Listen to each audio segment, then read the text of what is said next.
Clone High is a cartoon from the early 2000s, created by the prolific duo of Phil Lord and Chris Miller, running for a season on MTV and becoming a cult classic never to be heard from again, until now, because there's a new season. In this video, I talk about some interesting production information about the new season of Clone High, as well as the original, and my overall thoughts and speculation of the few episodes of the new season so far, so stick around, I'd love to tell you about it. There's a lot of shows from the early 2000s that have been getting reboots lately that open the discussion of whether a show really should be getting a reboot or not, and if the show is truly a product of its time and era, or if it can work nowadays. Kinda like the Daria reboot that's being made, I made a video discussing the speculation of that reboot if you want to check it out, but Clone High as a reboot is really interesting because they acknowledge the differences in its original year, 2002, and the current year, 2023. The premise of Clone High, if you don't already know, is a bunch of historical figures have been cloned by the government, and they watch these clones go to high school, with episodes often parodying teen dramas of the late 90s like Dawson's Creek.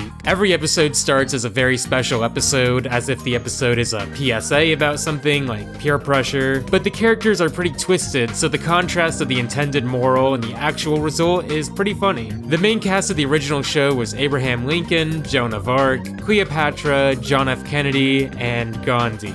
Gandhi is listed as a big reason why the show was cancelled due to the controversial nature of including him in the show. There was even a hunger strike in India in response to Clone High, and I've read Indian web news articles from the early 2000s about this, and I will say it's difficult to fully gauge how much this controversy caused the cancellation of Clone High, and how much can be blamed on its ratings and viewership. You know, there's a lot of cult classic one-season animated adult shows. There's a magazine called Maxim, which is like the Spike TV equivalent of a magazine. It's all about girls, beer, and trucks, and many believe this is the catalyst for the cancellation of Clone High. Maxim magazine published an article of a workout routine in which a guy beats up Gandhi for his exercise. It's a man magazine, so you know you have to beat up the guy that talks and has feelings or something. The magazine is a whole mess, but it's interesting, so I'm gonna make a video on it soon, so stick around and subscribe if you want to see that video in the future. There were some potential fixes to the Gandhi situation back then that were proposed to MTV, such as just removing him from the next season, or maybe freezing him again. Another option I think is really interesting was revealing Gandhi was never actually Gandhi, but Gary Coleman in disguise. I feel like this could have just made things way worse and had some not so good implications, but yeah, the show just got cancelled instead. I read an article on India Today that talked about how ignorant and irreverent Americans are, and when they described what was bad about Clone High's Gandhi, the G-Man, it's kind of funny what they list as Gandhi's main flaws in Clone High. MTV, not widely known for its taste either, followed with G-Man, a clone of the Mahatma who wears earrings, eats junk food, and whose favorite phrase is, "Yo, man." I definitely do 2 of these 3 things at least. If those were my worst qualities, I'd be pretty happy. Also, Gandhi does some pretty messed up things, like even in the first episode, wasn't he like a therapist who puts his calls on speaker at the party? I think that's way worse than eating junk food. But yeah, the show never got renewed and people talked about it on and off for 20 years. But now we have a few episodes of a new season, and the premise actually picks back up from the end of the first season where everyone got frozen at the dance. But now the main cast of the original show is unfrozen 20 years later in 2023 and has to deal with modern issues such as TikTok, technology, politics, and they're thrown into school with new clones that have grown up in the modern era and teach the clones what the world's like today, like Confucius teaching JFK about TikTok, or teaching Abe that it's not nice to call things gay when you mean it's, quote, the worst thing ever. Okay, let me explain. When I said gay, I'm trying to say that it was the most dumb, stupid, horrible thing that you could ever imagine. Abe! Like, just the worst thing in the world. So the cast extended a bit to have a pretty chill Frida Kahlo, a kinda empty-headed Confucius who waxes poetic, a control freak Harriet Tubman, and Topher Bus. I felt really stupid when I saw Abe talking to Topher Bus, and I was like, who the hell is that?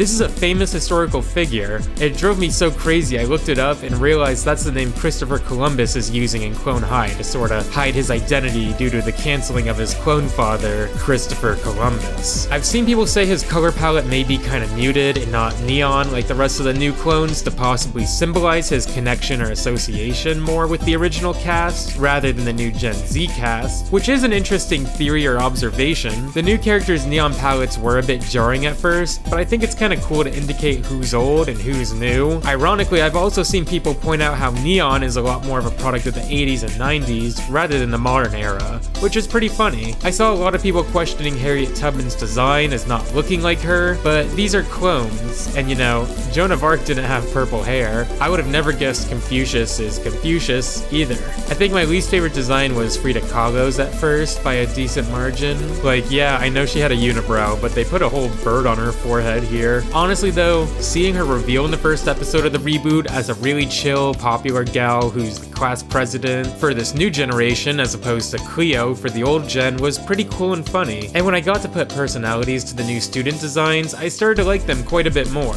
Also, some people have pointed out Frida, Harriet, and Confucius were in the original Clone High in 02, so did they get unfrozen? Or are these new clones that are also running around? Maybe they're just Gary Coleman pretending to be them too. I guess they wanted to use those characters and were like, well, people will probably just forget or not care they were in the original for like a few seconds. And I think the new designs are a lot better than the old ones, but I think my main issue was I couldn't tell who any of them were just from their designs alone, except Frida. So the focus of the reboot so far is kind of the past versus the present. We have Gen X teens versus Zoomer teens. I've seen people somewhat divided on the jokes and style of the reboot, like it's too political or woke, but I'm personally liking it so far. Like the first episode has Abe getting canceled for calling stuff gay and other not so good terms, and I think it's funny and works well because the joke isn't designed to make fun of modern people for being offended or not wanting to be homophobic and prejudiced, but it works more as a funny observation of what people used to say 20 years ago that hasn't aged well. Really the only character that focuses on cancel culture directly is Topher Bus. Topher is well versed in cancel culture as we've already discussed per using a slight pseudonym, hiding his identity of his clone father, but beside that, Topher is kinda creepy and a mean outcast whose only real friend so far is Abe, and even then, Abe finds him to kinda be a freak too. But when Topher says things like you can't say the word blackmail today, you need to say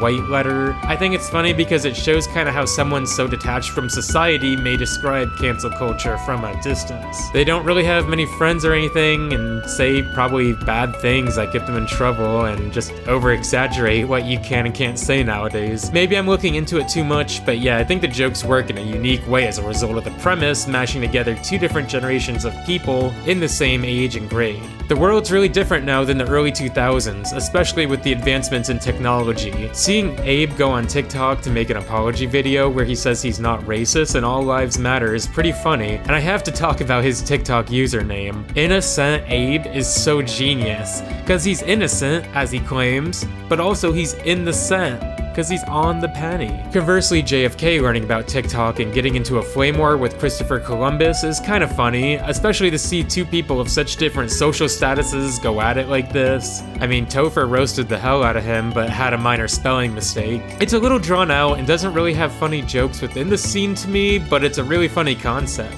Of the first 4 episodes, episode 3, Anxious Times at Clone High, definitely stands out the most to me. Everyone's stressed about their pre-midterms, or at least Harriet is. She's especially stressed because she doesn't want to do poorly and become a basic wine mom. Joan isn't really stressed about them, and has felt pretty out of place to me this season. I always saw her as the voice of reason that gets a bit carried away in the original, but this season she doesn't feel like she has much reason at all. That may be due to her desire to be popular and dating JFK, but Joan feels more like Season 1 Cleo than Season 1 Joan. Maybe that's deliberate, but for all intents and purposes, Harriet might as well be the new Joan. Also, I will say Harriet's character is pretty unique. The studious control freak doesn't often dream of being an actress or celebrity, but I'd say she's my favorite character of the season so far by a significant margin. There's this stress monster in the school that's revealed to be Ian Ziering at the end, and it feels like a throwback to the original Clone High with Ashley Angel from O-Town or Marilyn Manson, but overall the new season is interesting so far. I look forward to watching the rest of the season, and I'm really curious how they'll end the season, and if we'll get more Clone High in the future. Each episode is getting better than the last this season, and is currently returning to the form of meeting the expectations of the original Clone High in terms of quality. There's shades of dark humor that almost seem to be setting up for a dramatic plotline by the end, and yeah, I'm really looking forward to seeing where this will take us. I'd love to know more about what you think about this season so far in the comments. If you have a favorite episode so far, or who your favorite character is of the new cast, feel free to like the video and subscribe. I'd love to tell you more about the show in the future, and I'll talk to you next week. Bye.